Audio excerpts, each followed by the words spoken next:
ॐ अस्य श्री संकष्टहरस्तोत्रमन्त्रस्य श्रीमहागणपतिर्देवता संकष्टहरणार्थे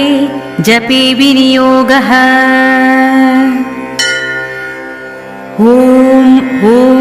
ओंकाररूपं त्र्यहमिति च परं यत्स्वरूपं तुरीयं त्रैगुण्यातीतनीलं कलयति मनसस्तेजसिन्धूरमूर्तिं योगीन्द्रैर्ब्रह्मरन्ध्रैः सकलगुणमयं श्रीहरेन्द्रेण सङ्गं गं गं गं गं गणेशं गजमुखमभितो व्यापकं चिन्तयन्ति। वं वं वं विघ्नराजं भजति निजभुजे दक्षिणे न्यस्तशुण्डं क्रं क्रं क्रं क्रोधमुद्रादलितरिपुबलं कल्पवृक्षस्य मूले दं दं दं दन्तमेकं दधति मुनिमुखं कामधेन्वानिषेव्यं धं धं धं धारयन्तं धनदमतिमयं सिद्धिबुद्धिद्वितीयम्। तुं तुं तुं तुङ्गरूपं गगनपथिगतं व्याप्नुवन्तं दिगन्ता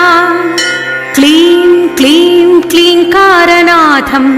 गलितमदमिलल्लोलमत्ताळिमालं ह्रीं ह्रीं ह्रीं ह्रीङ्कारपिङ्गं सकलमुनिवरध्येयमुण्डं च शुण्डं श्रीं श्रीं श्रीं श्रीं श्रयन्तं निखिलनिधिकुलं नौमि हेरम्बबिम्बम्। लौं लौं लौङ्कारमाद्यं प्रणवमयमियं मन्त्रमुक्तावलीनां शुद्धं विघ्नेशबीजं शशिकरसदृशं योगिनां ध्यानगम्यं डं डं डं डामरूपं दलितभवभयं सूर्यकोटिप्रकाशं यं यं यं यज्ञनाथं जपति मुनिवरा बाह्यमध्यन्तरं च हुं हुं हुं हेमवर्णं श्रुतिगुणितगणं शूर्पकर्णं कृपालुं ध्येयं सूर्यस्य बिम्बं हरसि च विलसत् सर्पयज्ञोपवीतं स्वाहा हुं फट् नमो तैर्ठठ ठठ सहितैः पल्लवैः सेव्यमानं मन्त्राणां सप्तकोटिप्रगुणित महिमाधारमीशं प्रपद्ये। पूर्वं पीठं त्रिकोणं तदुपरि रुचिरं षट्कपत्रं पवित्रं तस्योर्ध्वं शुद्धरेखा वसुदलकमलं वास्वतेजश्चतस्रं मध्ये हुङ्कारबीजं तदनु भगवतः स्वाङ्गषट्कं षडस्रे अष्टौ शक्तिश्च सिद्धिर्बहुल गणपतिर्विष्टरश्चाष्टकं च धर्माद्यष्टौ प्रसिद्धा दश दिश विदिता वाध्वज्जाल्यकपालं तस्य क्षेत्राधिनाथं मुनिकुलमखिलं मन्त्रमुद्रामहेशम् एवं यो भक्तियुक्तो जपति गणपतिं पुष्पधूपाक्षताद्यैः नैवेद्यैर्मोदकानां स्तुतियुतविलसद्गीत वादित्रनादैः राजानस्तस्य भृत्या इव युवतिकुलं दासवत्सर्वदास्ते लक्ष्मी सर्वाङ्गयुक्ता जयति च सदने किङ्करा सर्वलोकाः पुत्राः पुत्रः पवित्रारणभुवि विजयिद्यूतवादेऽपि वीरो यस्येषो विघ्नराजो निवसति हृदये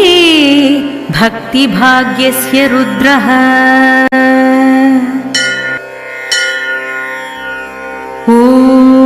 अस्य श्री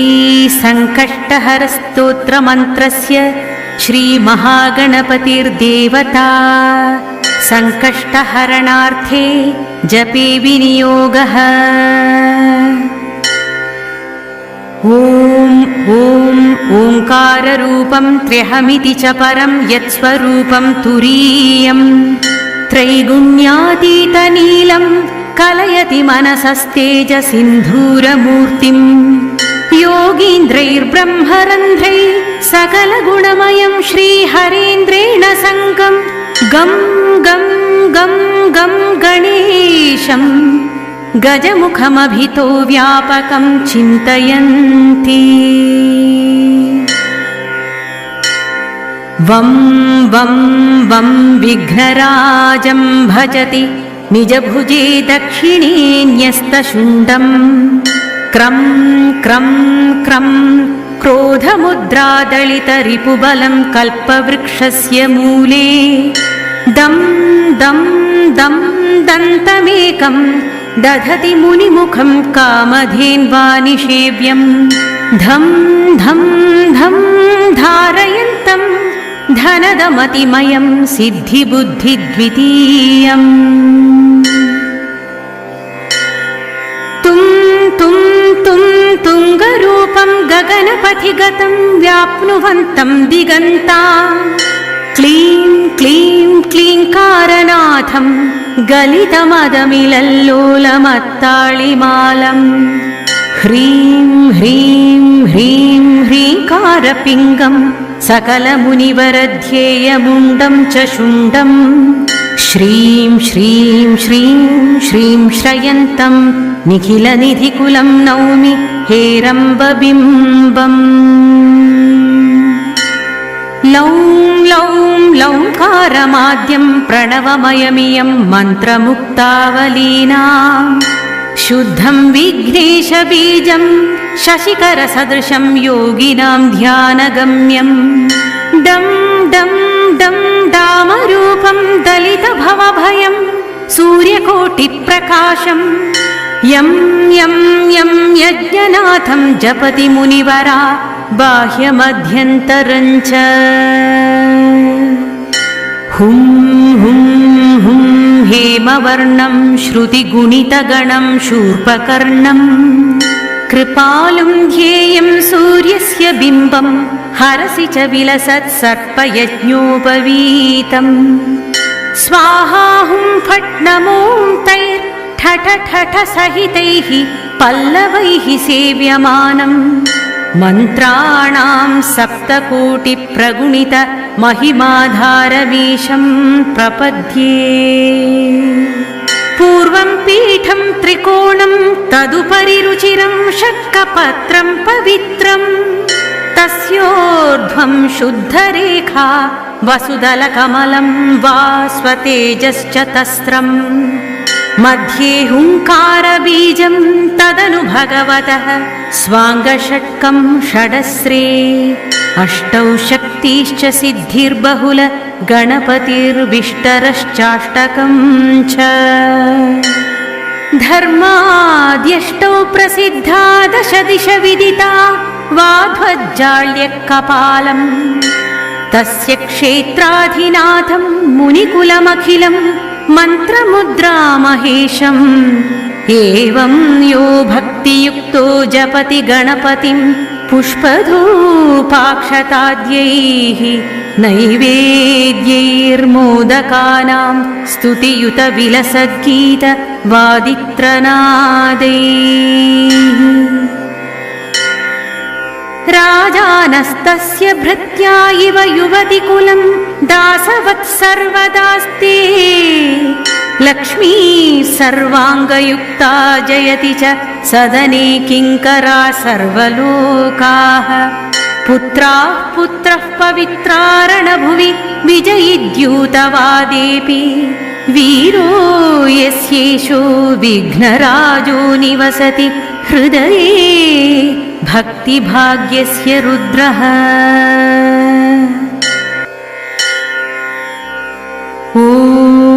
अस्य श्री संकष्टहरस्तोत्रमन्त्रस्य श्री महागणपतिर्देवता सङ्कष्टहरणार्थे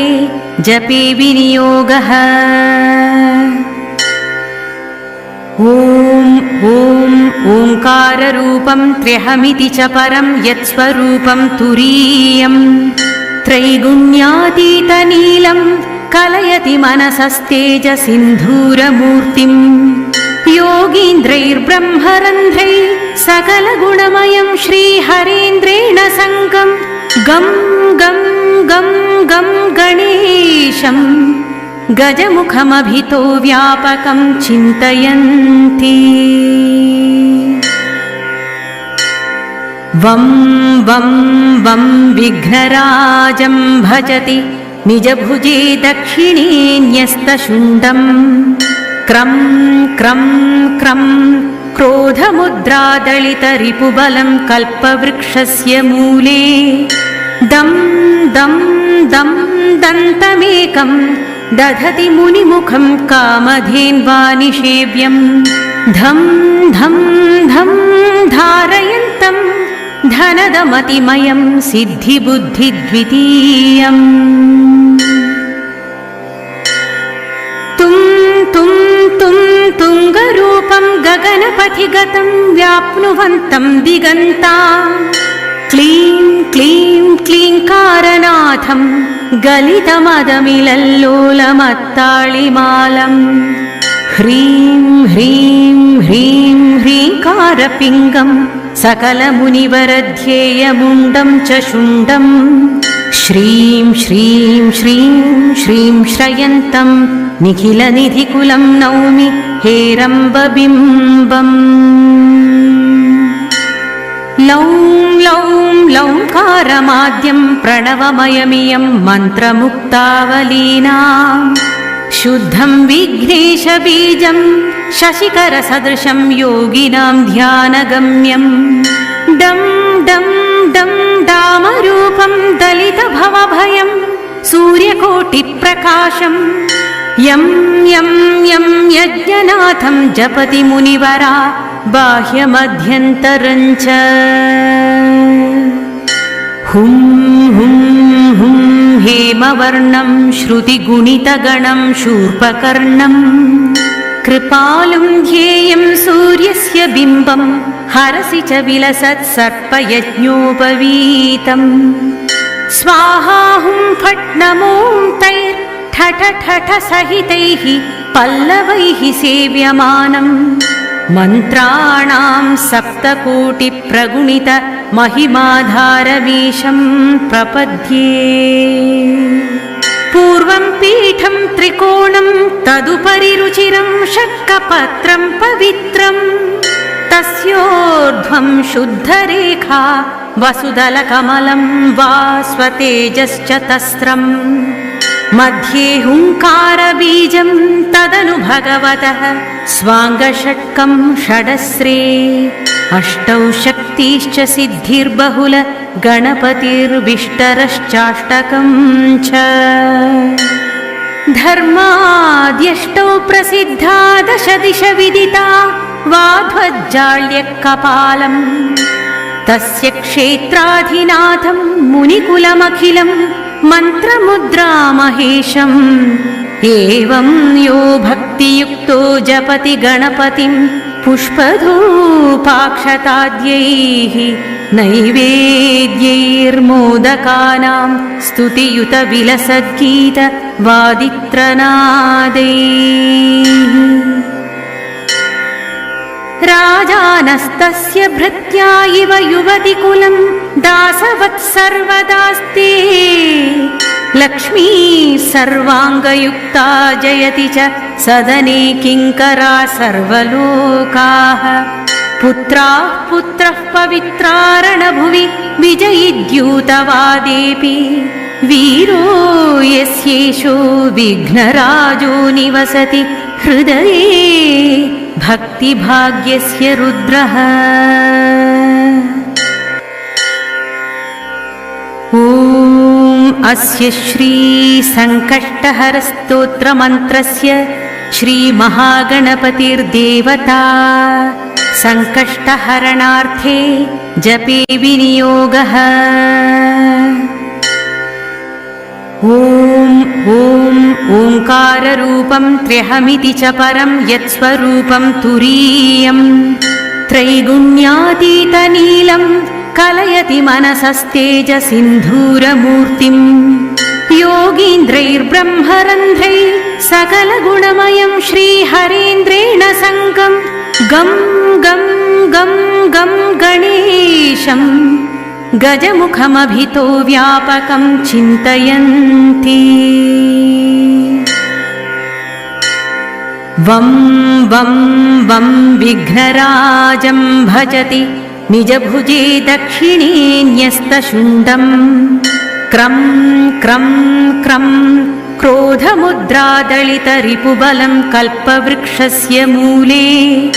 दं दं दं दन्तमेकं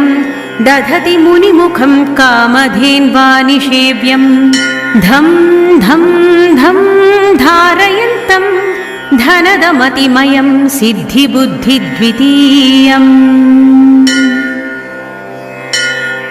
तुं तुं तुं तुङ्गरूपं गगनपथिगतं व्याप्नुवन्तं दिगन्ता क्लीं क्लीं क्लीङ्कारनाथं गलितमदमिलल्लोलमत्ताळिमालं ह्रीं ह्रीं ह्रीं ह्रीङ्कारपिङ्गं सकलमुनिवरध्येयमुण्डं च शुण्डं श्रीं श्रीं श्रीं श्रीं श्रयन्तं निखिलनिधिकुलं नौमि हेरम्बबिम्बम् लौं लौं लौङ्कारमाद्यं प्रणवमयमियं मन्त्रमुक्तावलीनां शुद्धं विघ्नेशबीजं शशिकरसदृशं योगिनां ध्यानगम्यं डं डं डं डामरूपं दलितभवभयं सूर्यकोटिप्रकाशं यं यं यं यज्ञनाथं जपति मुनिवरा बाह्यमध्यन्तरं च हुं हुं हुं हेमवर्णं श्रुतिगुणितगणं शूर्पकर्णं कृपालुं ध्येयं सूर्यस्य बिम्बं हरसि च विलसत् सर्पयज्ञोपवीतम् स्वाहा हुं फट् नमो तैर्ठठ ठठ सहितैः पल्लवैः सेव्यमानम् मन्त्राणां सप्तकोटिप्रगुणित महिमाधारमीशं प्रपद्ये पूर्वं पीठं त्रिकोणं तदुपरि रुचिरं शक्कपत्रं पवित्रं तस्योर्ध्वं शुद्धरेखा वसुदलकमलं वा स्वतेजश्च तस्रम् मध्ये हुङ्कारबीजं तदनु भगवतः स्वाङ्गषट्कं षडस्रे अष्टौ शक्तिश्च सिद्धिर्बहुल गणपतिर्विष्टरश्चाष्टकं च धर्माद्यष्टौ प्रसिद्धा दश दिश विदिता वाध्वज्जाल्यकपालम् तस्य क्षेत्राधिनाथं मुनिकुलमखिलं मन्त्रमुद्रामहेशम् एवं यो भक्तियुक्तो जपति गणपतिं पुष्पधूपाक्षताद्यैः नैवेद्यैर्मोदकानां स्तुतियुतविलसद्गीत वादित्रनादैः राजानस्तस्य भृत्या इव युवतिकुलं दासवत् सर्वदास्ते लक्ष्मी सर्वाङ्गयुक्ता जयति च सदने किङ्करा सर्वलोकाः पुत्राः पुत्रः पवित्रारणभुवि विजयिद्यूतवादेऽपि वीरो यस्येषो विघ्नराजो निवसति हृदये भक्तिभाग्यस्य रुद्रः इति संकष्टहर गणेशाष्टकस्तोत्रम् सम्पूर्णम्।